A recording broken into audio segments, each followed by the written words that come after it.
En otras materias, hoy se concretó el alza del sueldo mínimo de 440.000 pesos a 460.000 pesos. Vamos a hablar de este y otros temas. Por ejemplo, lo que ha sucedido con la discusión sobre reforma previsional. Para eso nos acompaña la ministra del Trabajo y Previsión Social, Janet Jara. Ministra, muchas gracias por su tiempo. ¿Cómo le va? Muy buenas tardes. Hola, buenas tardes. Muchas gracias por la invitación. A ver, hagamos un recordatorio también, porque con tantas cosas que han pasado, tantas discusiones, tantos temas, este fue un acuerdo que se llegó en términos del alza del salario mínimo, que no fue fácil tampoco, y este es el segundo aumento en un plazo donde se quiere llegar justamente a los 500.000 pesos. Recordemos un poquito cómo ha sido este punto y lo que se concreta el día de hoy, ministra. Claro, bueno, primero señalar que cuando recibimos el gobierno el año pasado, el salario mínimo estaba en 350.000 pesos. Lo que se hizo fue subirlo el año anterior a 410.000 pesos y por tanto, en mayo de cada año que empieza a regir el nuevo salario mínimo, previo a un acuerdo con la CUT, tuvimos vigente la ley que nos permite en 3 momentos reajustar el salario mínimo para llegar a los 500.000 pesos. Así, el 1 de mayo del año 2023 subió el salario mínimo de 410.000 pesos a 440.000. Claro. Hoy día, el 1 de septiembre, está subiendo de 440 a 460 y en julio del próximo año va a subir a 500.000 pesos. Esa ha sido la gradualidad y también en un punto que en su minuto se discutió, sí, que era adelantar el compromiso del gobierno en los 4 años de la administración del presidente Boric, llegar a los 500.000 pesos. Esto se adelanta a ya el tercer año. ¿Cómo ha sido también la evaluación sobre esto? Sí, yo creo que es importante tener a la vista que el cumplimiento del programa de gobierno del presidente Gabriel Boric tiene detrás una lógica, porque esta cifra lo que representa, ¿cierto?, es el esfuerzo de un trabajador o trabajadora que se desempeña jornada completa durante, ¿cierto?, todo el mes laboral, y que le alcance su salario y su esfuerzo al menos para sacar a su familia de la línea de la pobreza. Entonces, el debate se da hoy día directamente relacionado con el tema del valor del trabajo y cómo se reconoce el esfuerzo de dicho trabajo para que al menos la familia esté por sobre la línea de la pobreza. Este momento en el cual se ha implementado este acuerdo con la Central Unitaria ha venido además, yo diría, bastante acompañado por lo que ha sido el subsidio de apoyo a las pymes. Y ha sido un esfuerzo necesario porque la verdad es que los años anteriores, es verdad, no existía un subsidio a las pymes, pero tampoco habíamos tenido un registro de alza de salario tan contundente, claro, tan importante, más bien dicho, porque la verdad es que yo creo que igual al millón de personas que viven con el salario mínimo, aun cuando se reajuste, igual se les hace difícil también llegar a fin de mes. Lógico. Profundicemos en eso. El subsidio a las pymes fue un tema también, desde las pequeñas y medianas empresas donde apuntaban, bueno, pero si la gran empresa ya paga el sueldo mínimo y más, somos nosotros las que no tenemos la espalda financiera o la capacidad, y esto se puede, y ese era el temor que decían algunos, traspasar, por ejemplo, a cumplir con esos 500.000 pesos, pero significar reducción de costo en términos de no poder emplear a más personas o tener que despedir personas. ¿Cómo se ha visto también, ministra, desde su óptica y en conversación con la pequeña y mediana empresa, con la MIPYME especialmente? Sí, yo diría que ha habido una voluntad, ¿cierto?, en primer lugar, de que este desarrollo más inclusivo para el país no deje a nadie atrás, y por eso el presidente también ha dispuesto este subsidio de apoyo a las pymes, donde pudimos contar en un proceso de diálogo importante que lideró el ministro de Economía, Nicolás Grau, con la buena disposición, yo diría, mayoritaria de las organizaciones de pymes. Lo que ha pasado en este tiempo es que se han postulado aproximadamente 140.000 pymes. ¿Ya? Esto se hace a través de un trámite que es bastante expedito a través de la página web de Impuestos Internos. Y como el ministro Grau señalaba hoy día en la mañana en un punto de prensa que tuvimos oportunidad de compartir, en realidad más que una postulación, esto es el ingreso de la solicitud, porque lo va a obtener igual, digamos, las pymes registran sus datos, claro, se les va a entregar, pero además está todo en línea, es bastante rápido. Entonces, es un apoyo que hay que dar, que yo creo que ha sido importante por esta contingencia. En paralelo al subsidio a las pymes está otro subsidio que se extendió, que es el ingreso mínimo garantizado que viene del gobierno anterior y que es un subsidio que se entrega a los trabajadores, no a los empleadores como este subsidio a las pymes. Y que se mantiene también hasta julio del 2024, donde la idea es que alcancemos los 500.000 pesos, pero que al ser un subsidio a los trabajadores ayuda, pero no se focaliza en las empresas de menor tamaño. Lo puede recibir cualquier tipo de trabajador de cualquier tipo de empresa. Y la idea es que transitemos todos, ¿cierto?, hacia los costos laborales que puedan ser asumidos por las empresas, pero evidentemente las que tienen una mayor robustez económica.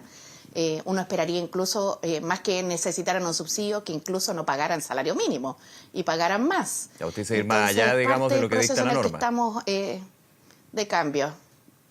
Lo que pasa es que si uno lo piensa, las razones por las cuales una empresa hoy día paga salario mínimo son razones que muchas veces tienen que ver con su estructura de costos, ¿no? Son efectivamente las pymes las que más pagan salario mínimo en el país, las que tienen también más generación de puestos de trabajo, pero son además las que tienen un mercado más reducido.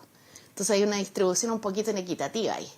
Por eso también se ha estado trabajando en facilitar el acceso a Chile Compra, al mercado público para las pymes, arreglando también o perfeccionando esta ley de pago a 30 días.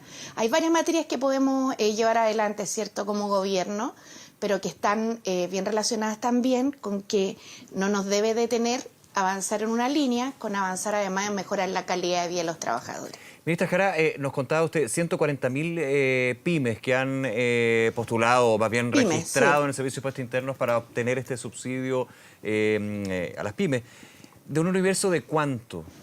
¿De cuántas? De un total de pymes, ¿cuánto significa este 140.000? Sí, se estiman cerca de 178.000 pymes que podrían postular. Por tanto, todavía hay un espacio en el cual quedan algunas empresas que podrían hacer uso de este beneficio y que no lo están usando. Así ¿Y por qué no la usan? ¿Cuál es el análisis ahí? Bueno, hay dos posibilidades, ¿no? Primero, que no cuenten con la información, lo cual el primer año era más plausible. La verdad es que ahora, una vez que se promulgó nuevamente la ley del salario mínimo, postularon inmediatamente. Y la otra es porque no lo requieran. De todas formas, está la disposición hecha, está el aporte también del Estado en ese sentido, como lo ha señalado el presidente de la República, también el ministro Grau. Y lo importante para nosotros es también dejar claro que este avance que se hace en materia salarial se hace de la mano de las pymes, que como señalaba son cerca de 140.000 las que lo están recibiendo, y beneficiando además a un conjunto importante de los trabajadores del país, que son cerca de 1 millón de personas. Cerca de 928.000, para ser un poco más precisa. Entonces estamos hablando de grupos importantes de la población chilena que estaban hace yo diría, 1 año y medio atrás ganando 350.000 pesos y ahora vamos avanzando a los 500.000. Así que es una muy buena noticia. Buena noticia que también se da un día donde se entregan datos desde el Banco Central, ministra Jara, con respecto al IMASEC. La actividad económica, 1,8%, se corta una racha de caídas consecutivas, también por sobre la expectativa, y como que entra un respiro, digamos, un aire. Y se lo pregunto desde el punto de vista del mercado laboral, porque el mercado laboral, con tasas de desempleo en un poquito superior a 8%, el dato que entregó el INE el último, se nutre bastante en términos de las expectativas, de si se vamos a crecer o no. El ministro Barcel decía, bueno, claramente recesión por lo menos ya no estaríamos viendo este año. ¿Va a impulsar, va a ser un apoyo y en concreto al mercado laboral y a la contratación también en los meses que quedan, ministra? De este año, me refiero. Sí, yo creo que los datos que entrega el IMASEC, como señalaba el ministro Marcel en la mañana, son mejores incluso que lo que la expectativa del mercado pronosticaba, ¿no? Y por tanto constituyen una buena noticia. Hemos vivido un proceso de ajuste bien importante, yo diría, post-pandemia, ¿no? Que las personas lo han visto reflejado desde su ingreso, su gasto, el alza de los precios, como también desde los datos más macro, ¿no? Se ha visto en la economía familiar como en el país. Pero hemos vivido también un ajuste que nos permite iniciar un proceso de recuperación.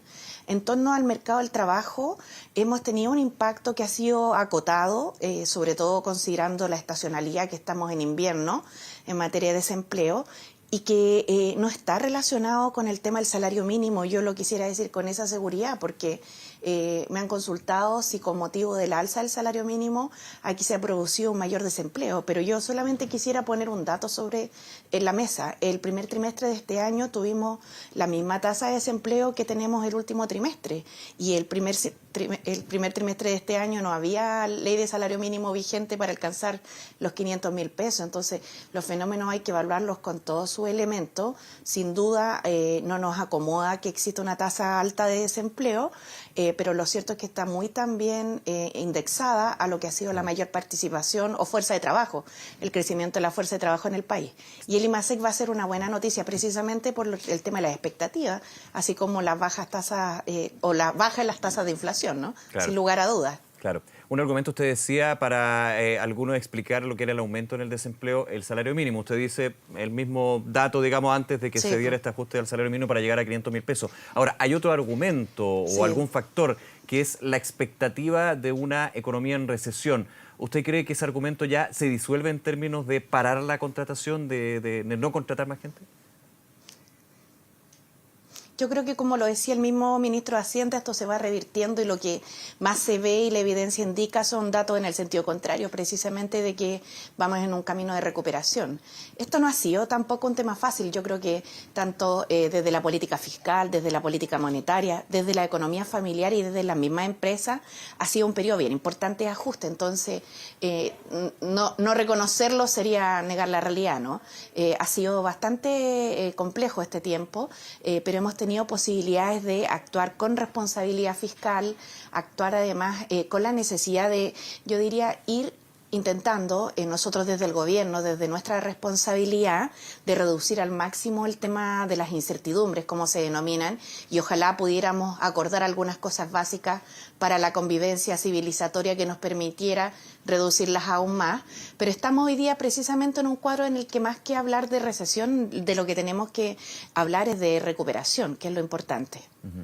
Ministra Yanes Jara, en los minutos que nos quedan, agradeciendo por supuesto su disponibilidad, hablemos de reforma previsional y actualicemos en qué pie está el cambio al sistema previsional tan complejo, con proyectos, con reformas en otros gobiernos, lo hemos conversado varias veces. ¿En qué pie está actualmente? Y esto añadiendo un dato, las conversaciones que ha tenido el propio presidente, usted, el ministro de Hacienda, Mario Marcel, con la oposición, ¿se ha logrado de alguna manera llegar a, ojalá un acuerdo, pero a algún atisbo de acuerdo en los temas que complican esta reforma?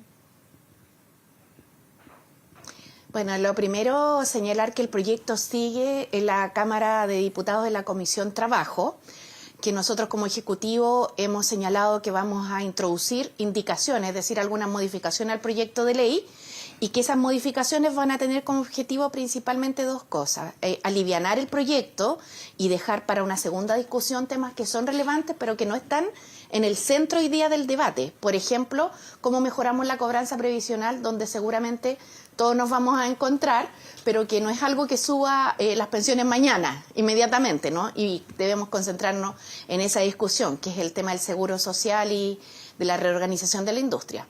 Y bueno, por otro lado, señalar que desde la línea más política, lo que ha ocurrido es que el presidente de la República ha tomado el liderazgo directo de estas materias, convocando un diálogo a los partidos políticos. Nos hemos estado reuniendo la última semana y media con representantes de todos los partidos políticos. Nos faltan algunas tiendas que se van a ver en los próximos días, donde yo diría que en la gran mayoría de los casos no solamente hay un diagnóstico compartido de la necesidad de hacer cambios para subir el monto de las pensiones, sino que también hay voluntad.